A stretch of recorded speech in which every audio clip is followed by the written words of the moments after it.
Assalamualaikum warahmatullahi wabarakatuh. Innal hamdalillah nahmaduhu wa nasta'inuhu wa nastaghfiruh wa na'udzu billahi min shururi anfusina wa min sayyiati a'malina. May yahdihillahu fala mudilla lahu wa may yudlil fala hadiya lahu. Asyhadu an la ilaha illallah wahdahu la syarika lah wa asyhadu anna Muhammadan abduhu wa rasuluh. Allahumma salli ala sayyidina Muhammadin tibbil qulubi wa dawaiha wa afiyatil abdani wa shifaiha wa nuril absar wa dhiyaiha wa ala alihi wa sahbihi wa sallim. Jamaah salat fardu subuh Masjid Miftahul Jannah yang dirahmati Allah Subhanahu wa taala, kaum muslimin dan muslimat di mana saja berada yang dirahmati Allah. Semoga Allah selalu melimpahkan nikmatnya, rahmatnya kepada kita agar kita menjadi hamba-hamba yang istiqomah, jadi hambanya yang selalu diberi Allah Subhanahu wa taala iman Islam yang kuat, didekatkan diri kita kepada Allah Subhanahu wa taala, diberi kesehatan yang secara zahir dan secara batin, umur yang panjang, yang berkah, dan diberi keturunan yang salihin dan salihat. Pada kesempatan pagi ini kajian kita yaitu kitab Al-Arba'in fi Usuluddin, sampai di bab tentang bergaul dengan sesama kaum muslimin. Sebelumnya kita fatihah dulu terhadap baginda Rasulullah sallallahu alaihi wasallam, kepada para sahabat, kepada para tabi'in, kepada para auliya wa syuhada wa salihin wal masyayikh, khususan Abu Yazid Muhammad bin Alwi al-Malik al-Hasani, Abu Yazid Ahmad bin Said Muhammad bin Alwi al-Malik al-Hasani, khususan ila al-Imam Muhammad bin Muhammad al-Ghazali, amaddanallahu bi madadihim wa afada alaina min barakatihim anwarihim wa ulumihim fid dini wad dunya wal akhirati bi sirril Fatihah. A'udzu billahi minasy syaithanir rajim.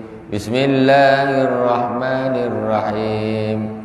Alhamdulillahi rabbil alamin. Ar-rahmanir rahim.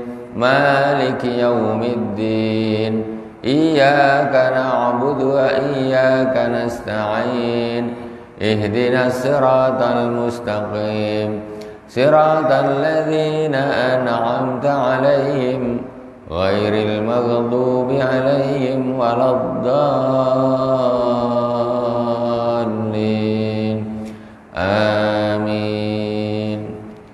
Bismillahirrahmanirrahim. Qala al-Imam Al-Ghazali rahimahullah ta'ala wa nafa'anallahu bi ulumi fid dharain. Wa minha an tusina ila kulli ahadin kana ahlan lidzalik aw lam yakun. Qala Rasulullah sallallahu alaihi wasallam isna'il ma'rufa ila man huwa ahlu wa ila ghairi ahli. Fa in asabta ahlahu asabta ahlah wa illam tusib ahlahu kunta min ahli. Rasulullah sallallahu alaihi wasallam bersabda, ini berawal dari hal yang harus diperhatikan, yaitu kata Imam Ghazali, wa antusina ila kulli ahadin kana ahlan lidzalik aw lam yakun. Hendaklah engkau berbuat baik kepada setiap orang yang berhak untuk diperlakukan baik. Berbuat baik kepada orang yang berhak untuk diperlakukan baik. Ini mesti ada orang memang Masya Allah dia berhak dia untuk kita baik dengan dia. Harus kita baikkan, harus dengan baik dengan dia. Ini ada orang yang berhak kita perlakukan baik, kita tak perlakukan dia dengan baik. Jangan gitu. Kemudian kata Imam Ghazali, karena ahlan dzalik aw lam yakun. Jadi Kita berbuat baik pada orang yang memang dia berhak untuk diperlakukan baik, atau orang yang tak berhak untuk diperlakukan baik. Maksudnya kalau tengok, ini bagus diperlakukan baiklah. Pantas, memang pantasnya kalau orang baik begini ya kita perlakukan seperti ini. Jangan di bawahnya atau sebaliknya. Nah, makanya Rasulullah ini berdasarkan dari hadis Rasulullah sallallahu alaihi wasallam, isna'il ma'rufa ila man wa ahlu wa ila ghairi ahli. Perbuatlah kebaikan pada orang yang memang sudah ahlinya kebaikan. Maksudnya memang pantas dia untuk kita perlakukan baik, memang orangnya baik. Wa ila ghairi ahli, dan kepada orang yang bukan ahli kebaikan.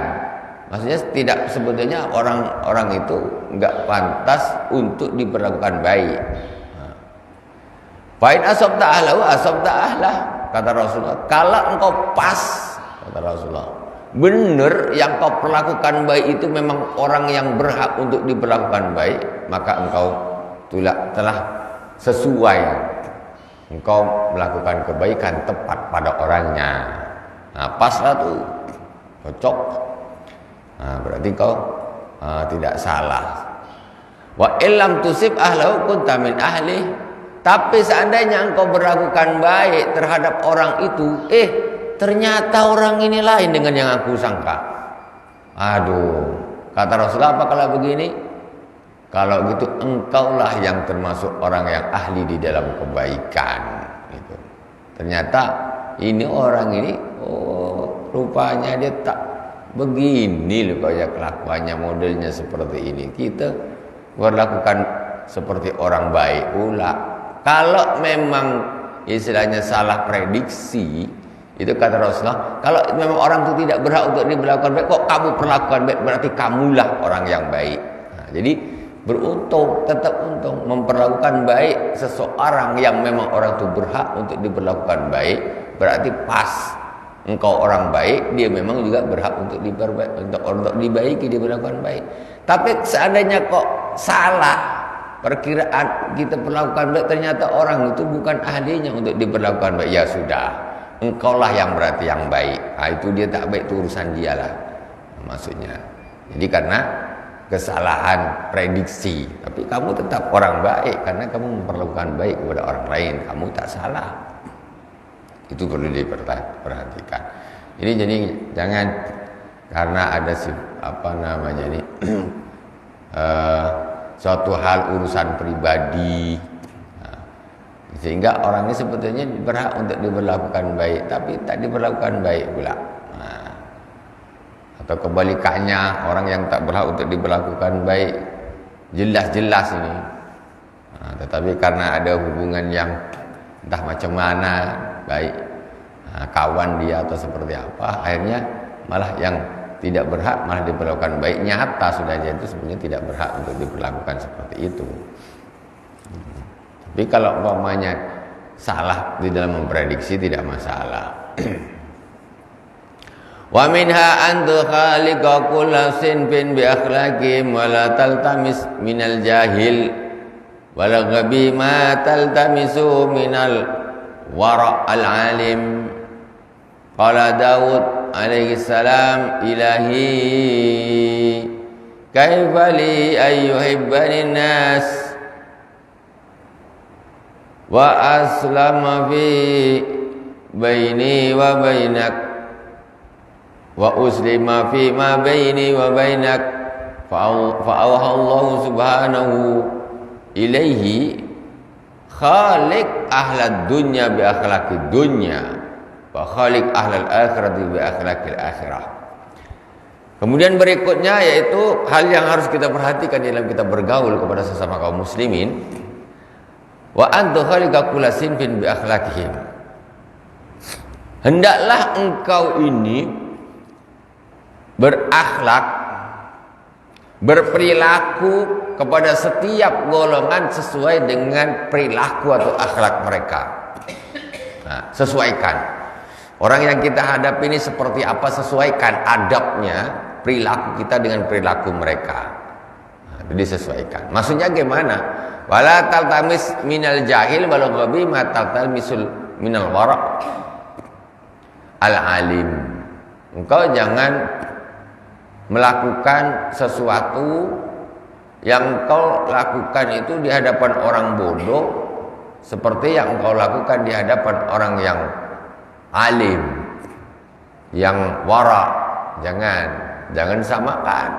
Kita bersikap dengan orang yang bodoh, jahil, jangan sama seperti kita berlaku dengan orang yang alim, yang wara. Atau kita berlaku dengan orang yang alim dan wara, jangan seperti kita berlakukan perilaku kita terhadap orang yang bodoh, yang jahil. Harus dibedakan, tengok-tengok orangnya dulu. Kata Nabi Daud alaihissalam, ilahi kaifa li an ayyuhibbanin nas wa uslima fi ma baini wa baina. Wahai Tuhanku, ya Allah, bagaimanakah caranya agar orang-orang itu, manusia ini bisa cinta sama aku, dan aku bisa menyerahkan urusan antara aku dengan engkau ya Allah. Fa'auhallahu subhanahu ilaihi, kemudian Allah subhanahu wa ta'ala menurunkan wahyu kepada Nabi Daud. Ini wahyu Allah kepada Nabi Daud. Apa wahyunya? Khaliq ahlad dunya bi akhlaqid dunya. Kau berakhlaklah, berperilakulah dengan orang-orang ahli dunia dengan akhlak-akhlak dunia. Wa khaliq ahlal akhirati bi akhlaqil akhirah, dan berakhlaklah kamu, berperilakulah kamu dengan orang-orang yang ahli akhirat dengan akhlak-akhlak akhirat. Macam mana maksudnya nih? Tengoklah, kita di hadapan orang ahli dunia harus beda dengan di hadapan orang ahli akhirat. Jangan disamakan. Kita di hadapan orang ahli akhirat, orang alim, orang wara, ulama, kita tawadhu. Dia duduk atas, kita duduk bawah. Salam cium tangan, pokoknya gini. Kalau di hadapan ahli dunia jangan gitu. Di hadapan ahli dunia dia duduk atas, kita di bawah gini. Tawadhu. Waduh, macam mana? Hancur semuanya. Enggak boleh gitu. Kalau dengan ahli dunia kita ikuti bagaimana cara mereka agar apa? Agama itu, akhirat itu nanti tidak dihinakan oleh mereka. Makanya kata Rasulullah SAW, man ata ghaniyan li ghinah faqad dhahaba sulusadini. Barang siapa yang datang kepada orang kaya karena kekayaannya, karena hartanya, maka sungguh telah hilang 2/3 agamanya. Sulusa dini, 2/3 agamanya hilang. Maksudnya ini orang kalau berperilaku dengan ahli dunia itu ada ukurannya. Tawadhu dengan orang ahli dunia, kacau. Tidak boleh begitu. Urusan tawadhu, taat, hormat, gimana itu untuk orang-orang ahli akhirat. Jangan dibalik. Dengan orang ahli dunia cium tangan, bolak-balik segala macam. Kiamatlah engkau. Habis. Tidak boleh begitu. Jadi ada akhlaknya masing-masing.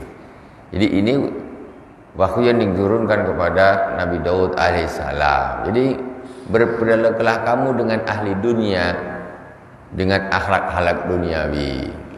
Dengan ahli dunia ya biasa selu aja. Gitu. Selu. Ibaratnya dengan Firaun, dengan Haman, mau cium tangan, mau apa, tawadhu, tidak bisa. Dengan Nabi Musa, tawadhu, apa segala macam. Ahli akhirat, ahli dunia tak bisa. Ada tempatnya masing-masing. Wa minha an tunzilan nasa manazilahum fatazida bi ikramidil manzilah kanat manzilatuhu fid dunya fa inna Rasulullah sallallahu alaihi wasallam basata ridahu li ba'dihim wa qala idza ja'akum karimu qaumin fa akrimu. Kemudian ada satu hal perlu diperhatikan tentang adab atau perilaku tata krama akhlak kita kepada sesama manusia, yaitu antunzilan nas manazilahum. Hendaklah engkau ini meletakkan seseorang itu sesuai dengan derajatnya masing-masing. Meletakkan seseorang itu sesuai dengan derajatnya masing-masing. Fatazida fil ikrami dzil manzilah. Jadi engkau harus menambah ikrammu, memuliakanmu itu harus kau tambah sesuai dengan derajatnya orang tersebut. Tengok derajatnya orang. Ini orang biasa, ya ginilah perlakuannya. Ini masya Allah, ini lebih anu lagi, maka perlakuannya akan lebih bagus lagi. Tambah tinggi derajat seseorang, maka perlakuan kita juga harus bertambah. Memuliakannya harus bertambah, caranya bertambah. Caranya bertambah. Wa in kanat manzilatuhu fid dunya, walaupun itu istilahnya manzilah duniawi. Ada orang yang memang secara untuk ke derajat dunia dia pangkatnya lumayan tinggi. Oke, tak apa, kita tetap letakkan mereka sesuai dengan pangkat-pangkat mereka. Oke. Walaupun bapaknya dia untuk urusan akhirat orang biasa, dia orang awam, tapi kita tetap hormati dari sisi pangkat-pangkat duniawi mereka. Tetap kita samakan. Jangan dianggap sama pukul rata, jangan tengok-tengok orang. Begitu juga dengan orang yang derajat-derajat dari urusan akhirat, kita harus bedakan. Jangan samakan aja orang la ilaha illallah Muhammadur Rasulullah. Enggak ada ikramnya. Orang awam, orang ini derajat gini dan disamakan, semuanya disamakan. Jangan gitu. Ada lagi, kalau untuk derajat yang duniawi diangkat tinggi-tinggi memuliakannya. Untuk urusan akhirat pukul rata saja, tak ada cerita. Ini pun salah. Justru salah. Untuk memuliakan orang-orang yang derajat duniawi ini, maksudnya itu mestinya di bawah yang derajat-derajat akhirat. Ini jangan malah terbalik. Kalau untuk yang derajat duniawi dimuliakan luar biasa. Yang untuk orang-orang yang derajat-derajat akhirat, ini di pukul rata aja, sama aja. Bahkan ketika mereka ada, cara penghormatannya jauh lebih menghormati orang-orang ahli dunia daripada orang-orang ahli akhirat. Itu jelas salah. Di sisi Allah Subhanahu wa taala tetap orang-orang ahli akhirat itu jauh lebih mulia daripada orang-orang ahli dunia. Jadi harus sama-sama dihormati. Harus sama-sama dihormati. Yang punya derajat kedudukan duniawi dihormati, diletakkan di tempat-tempatnya yang pantasnya, jangan samakan dengan orang-orang awam. Ya, apakah dari duduknya, dari apanya, cara mengikramnya itu bedakan. Itu. Walaupun hanya sebatas kedudukan duniawi, apalagi kedudukan akhirat. Kalau dua-duanya ada, ya dua-duanya dimuliakan, ditempatkan pada tempatnya. Ini jangan dipilih salah satu yang dipilih, yang dimuliakan ahli dunianya, tempatkan di tempat yang ini. Yang ahli akhirat pinggir dulu. Ini berarti orang-orang yang salah di dalam menyikapi. Karena sesungguhnya Allah Subhanahu wa taala itu lebih memuliakan otomatis ya, orang-orang yang ahli akhirat. Jangan kita balik pula. Oke, itu masalah meletakkan seseorang sesuai dengan kedudukannya, mulai dari duduknya dan sebagainya. Makan umpamanya boleh dibedakan, tak ada masalah. Ya, tempat duduk boleh dibedakan untuk memuliakan. Itu memang begitu. Itu ajaran Rasulullah sallallahu alaihi wasallam. Fa inna Rasulullah sallallahu alaihi wasallam basata ridha'ahu li ba'dihim wa qala idza ja'akum karimu qaumin fa akrimu.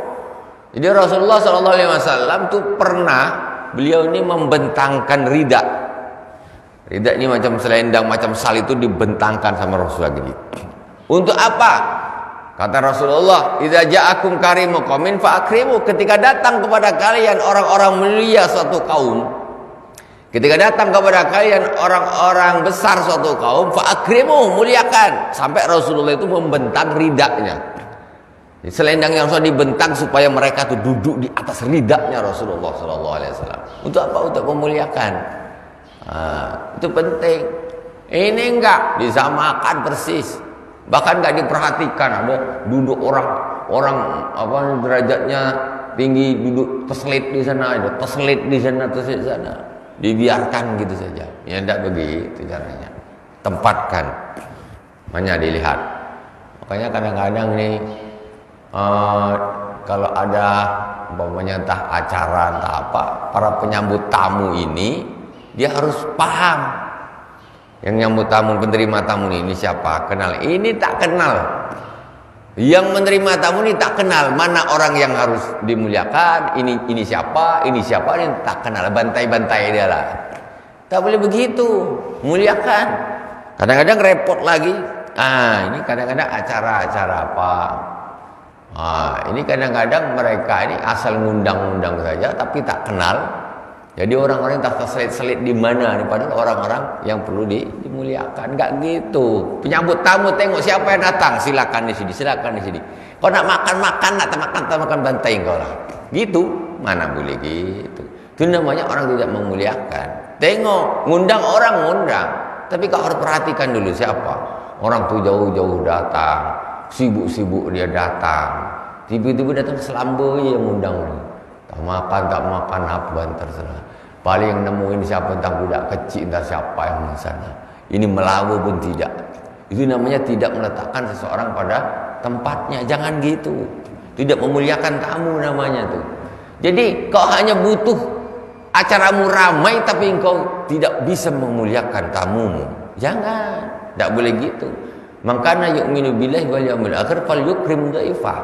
Barang siapa yang beriman kepada Allah dan hari akhir, maka adalah dia memuliakan tamunya. Tengok tamu itu siapa, dia ngundang kok. Zaman sekarang kadang-kadang kenal tak kenal undang aja. Sampai sana yang datang ni bingung, aku ni ketemu siapa? Pokoknya makan balik dah sudah. Lah gitu Pak. Ya, tok. Ini masalah. Jadi ngundang-undang juga, tapi perhatikan aku dulu ngundang siapa ya? Oh itu. Ini ada umpamanya di contoh kelasnya Pak RW datang. Pak RW datang, RW kampung situ.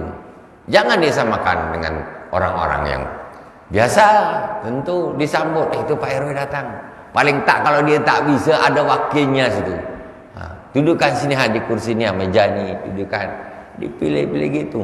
Ini tak, tamu datang berserak semua dia, yang ini tak ada, slow aja. Tidak ada respon. Yang datang siapa, yang penting acara aku ramai datang.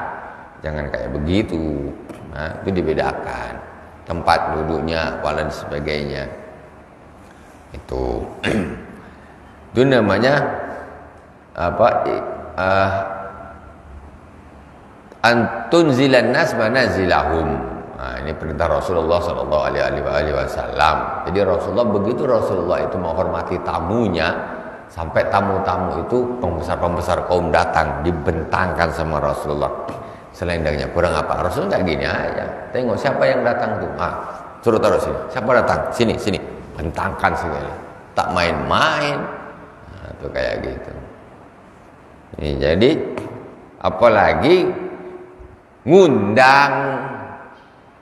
Apalagi ngundang. Ini tamu-tamu datang sendiri aja tuh harus dimuliakan. Datang sendiri.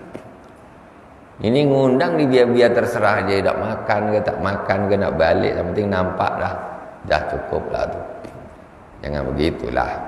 Jadi harus dibikin satu orang, siapa yang bertanggung jawab tim untuk melayan, mengatur, menaruhkan tempat duduk di mana, seperti apa, harus seperti itu. Kadang-kadang ada yang memang itu tidak diperhatikan. Satu lagi insyaallah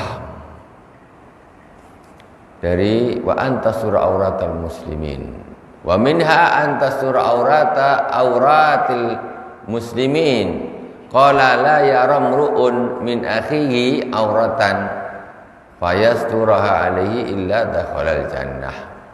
Kemudian adab yang harus diperhatikan berikutnya yaitu hendaklah engkau menutupi auratnya kaum muslimin. Jangan malah diumbar-umbar kejelekannya, aibnya diumbar-umbar. Rasulullah sallallahu alaihi wasallam bersabda, la yaramruun min akhihi auratan fayasturaha alaihi illa dakhalal jannah.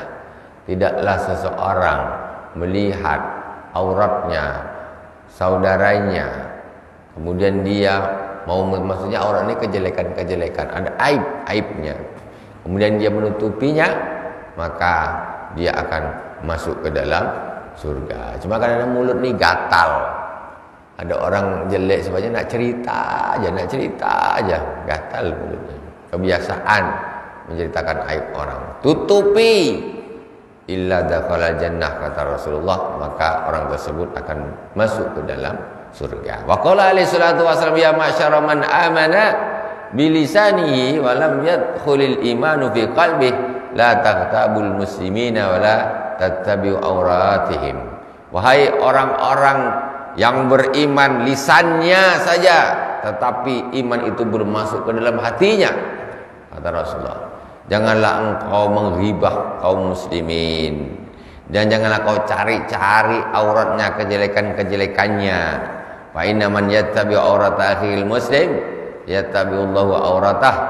Sesungguhnya barang siapa yang mencari-cari auratnya, aibnya kau saudaranya muslim, maka Allah akan mencari-cari aib orang tersebut. Engkau nyari-nyari aib orang, Allah nanti akan nyari-nyari aib engkau.